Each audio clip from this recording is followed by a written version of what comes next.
नूआ संसार तोते अभिनंदन तो चल बाटरे झरु फूल चंदन तो चल बाटरे झरु फूल चंदन समयर चक्का भौरी घुरे घुरे फुले कांदनालो चढ़ीबु तू फूल सवारी धीरे धीरे फुले कांदनालो बाहाघर सुख परा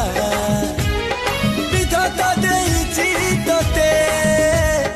विरह वेदना सबु सहिबकु हब मते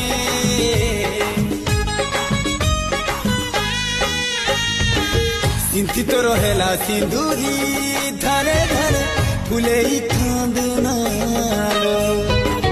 चढ़ीबु तू फूल सवारी धीरे धीरे फुले कांदनालो।